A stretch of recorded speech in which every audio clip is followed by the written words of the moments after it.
ஹரிபரந்தாமன் என்பவர் நீதியரசராக இருந்தவர்.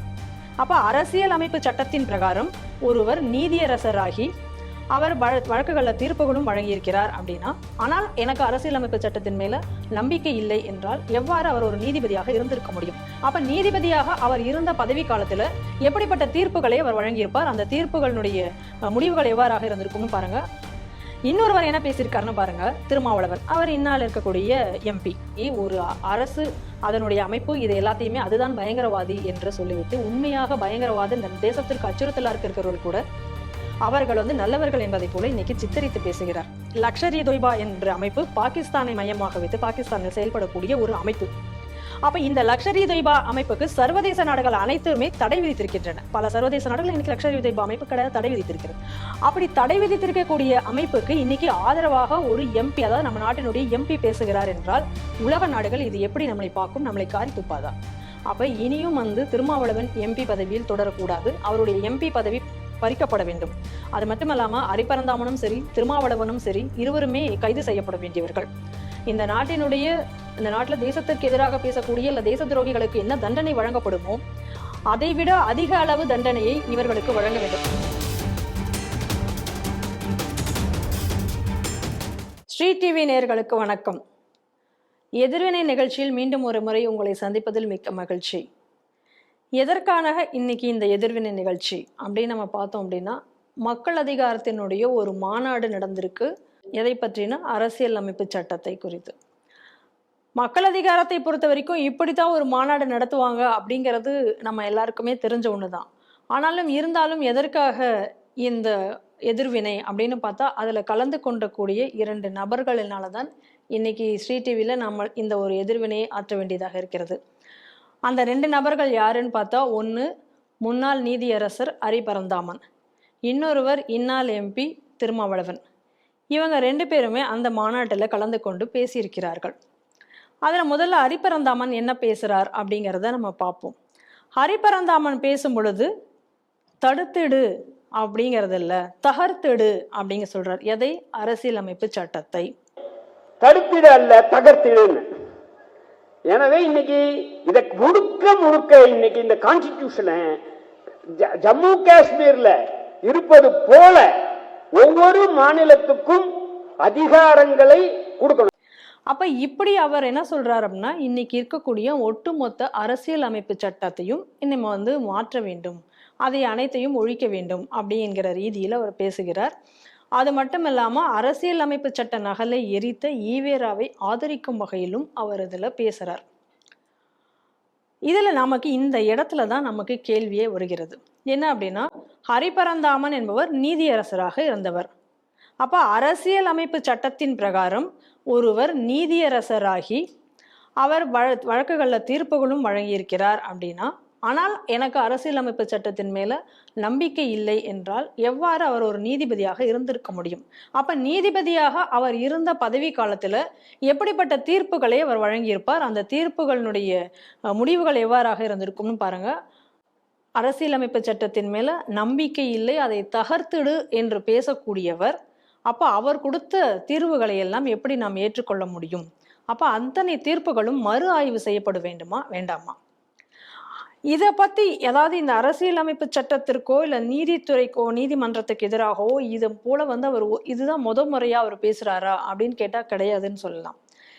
ஏற்கனவே அவர் பரந்தூர் விமான நிலையத்திற்கு நிலம் எடுக்கும் பொழுது அதை குறித்து அந்த பகுதி மக்கள் எதிர்ப்பு தெரிவித்து போராட்டம் நடத்திய பொழுது அவர் சொன்ன வார்த்தைகள் என்ன அப்படின்னு சொன்னா, நீதிமன்றத்தை நீங்கள் நாடினால் உங்களுக்கு நீதி கிடைக்காது, அதற்கு ரோட்டில் தான் உங்களுக்கு இது போன்ற விஷயங்களுக்கு தீர்வு கிடைக்கும் என்று சொன்னவர் ஹரிபரந்தாமன்.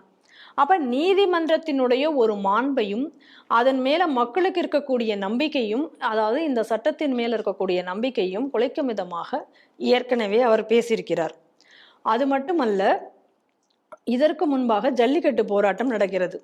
அப்ப அந்த ஜல்லிக்கட்டு போராட்டத்துல சட்டசபையில சட்டம் இயற்றப்பட்டு ஜல்லிக்கட்டிற்கு தடை நீக்கப்படுகிறது. போராட்டம் அத்துடன் முடிவுக்கு வருகிறது. உண்மையாக ஜல்லிக்கட்டு போராட்டத்தை நகர்த்தியவர்கள் அந்த போராட்டத்தை முடிவுக்கு கொண்டு அதற்கு வெற்றி விழா கொண்டாடிட்டு கிளம்பி விடுகிறார்கள். இந்த போராட்டம் மெரினா பீச்சில் நடந்தது என்பதை நாம் அனைவரும் அறிவோம். ஆனால் அதில் ஒரு குழு மட்டும் இந்த போராட்டத்தை கைவிடாமல் போராடி கொண்டிருந்தது. அதுதான் அந்த நக்சல் குழு. ஏற்கனவே ஜல்லிக்கட்டு போராட்டத்தின் போதே பார்த்தோம், ஜல்லிக்கட்டிற்கு சம்பந்தம் இல்லாமல் கோ பேக் இந்தியா, மோடி எதிர்ப்பு, இது போன்ற பல விஷயங்கள் அங்க பேசப்பட்டன என்பதையும் நம்ம பார்த்தோம். அப்ப அந்த குழு மட்டும் அந்த மெரினா பீச்சிலிருந்து செல்லாமல் அங்கே இருந்து போராட்டம் நடத்தி அந்த போராட்டத்தை கலைக்க முயன்ற பொழுது அங்க ஒரு கலவரமும் நடந்தது. இதெல்லாம் நாம் ஏற்கனவே அறிந்ததுதான். அப்ப அந்த கலவரத்தை முடிவுக்கு கொண்டு வரும் பொழுது அந்த குழு சொல்லுகிறது, நாங்கள் அரிபரந்தாமன் சொன்னால்தான் ஏற்றுக்கொண்டு கலைந்து செல்லுவோம் அப்படின்னு சொல்லிட்டு அப்ப அரிபரந்தாமன் அங்க சென்று பேசுகிறார். அப்ப இன்னைக்கு அந்த ஒரு நக்சல் குழு என்ன சொல்லுகிறது, யார் மேல் நம்பிக்கை வைக்கிறது? சட்டசபையில் இயற்றப்பட்ட தீர்மானம், அந்த அவசர சட்டம் எதையும் மதிக்கவில்லை. ஆனால் அரிபரந்தாமனை அவர்கள் மதித்து கேட்கிறார்கள், அவர் சொல்வதை கேட்போம் என்கிறார்கள். அப்படின்னா நக்சல்களுக்கும் அவருக்கும் உள்ளக்கூடிய தொடர்பு எவ்வளோ அழகா எஸ்டாப்ளிஷ் ஆகுதுன்னு பாருங்க. இன்னைக்கு அவர் போய் உரையாற்றிருக்கக்கூடிய ஒரு அமைப்பு மக்கள் அதிகாரமும் இதே போன்ற ஒரு நக்சல் அமைப்பு தான். இது நம் அனைவருக்கும் தெரிந்ததே.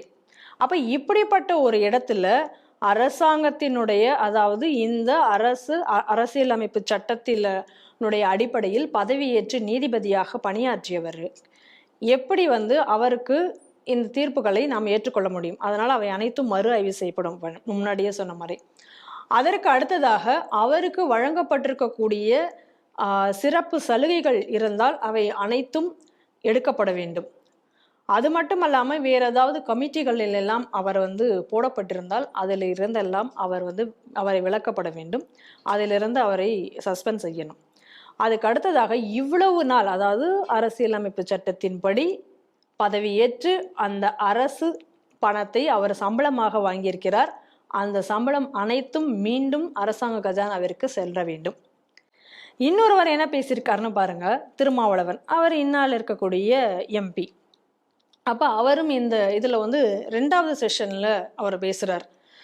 அவர் பேசும் பொழுது பயங்கரவாதம் என்பது அரசு பயங்கரவாதம் தான்.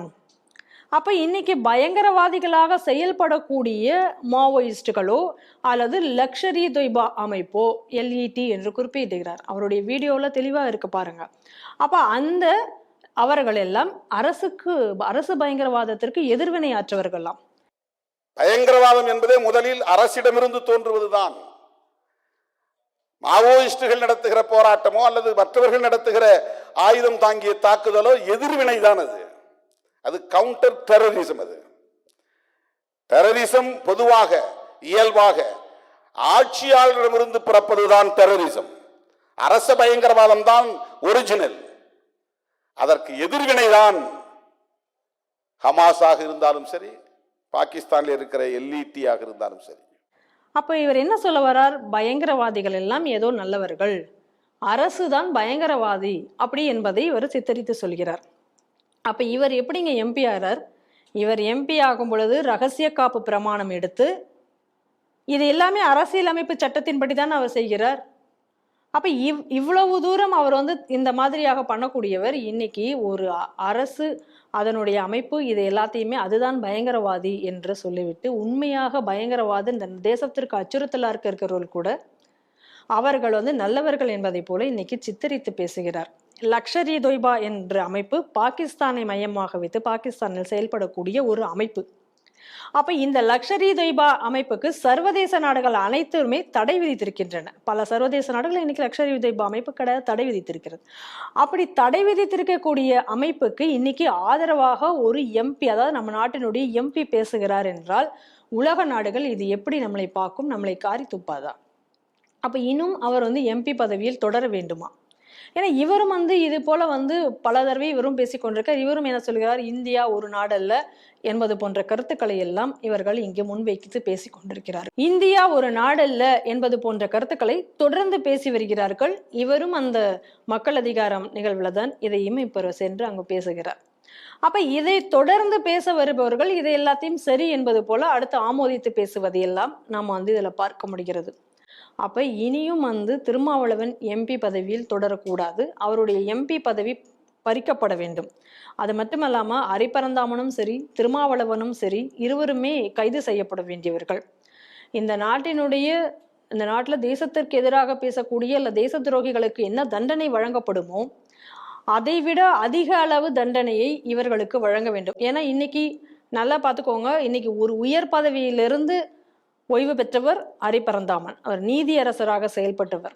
அப்போ ஒரு கான்ஸ்டியூஷனை எப்படி மதிக்கணும்ன்றது ஒரு சாதாரண மக்களை விட அதிக அளவு அக்கறை அவருக்குத்தான் இருந்திருக்க வேண்டும். ஆனால் அதை தகர்த்தெறிய வேண்டும் என்று அவர் கூறியதால மற்றவர்களுக்கு கொடுக்கக்கூடிய தண்டனையை விட அதிக அளவு தண்டனை இன்னைக்கு ஹரிபரந்தாமன் அவர்களுக்கு கொடுக்க வேண்டும். அதே போலதான் திருமாவளவனும்.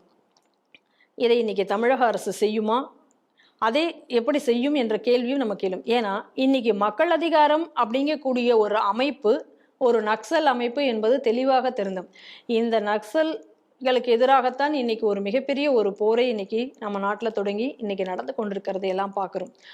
அவர்களுக்கு ஆதரவு, அவர்களுடைய மனநிலைக்கு ஆதரவாக செயல்படக்கூடியவர்களை இவர்கள் இங்கே தமிழகத்தில் இப்படி ஒரு மாநாடு, அதுவும் அரசியல் அமைப்பு சட்டத்திற்கு எதிராக இந்த தடுத்திடு தகத்திடு இது போன்ற வாசகங்கள் அடங்கிய இந்த மாநாடை நடத்துவதற்கு இன்னைக்கு தமிழக அரசு அனுமதி அளித்திருக்கிறது என்றால் தமிழகம் எப்படிப்பட்ட ஆபத்தில் இருக்கிறது என்பதை சிந்தித்து பார்க்க வேண்டும். இதற்கெல்லாம் நடவடிக்கை எடுக்குமா தமிழக அரசு?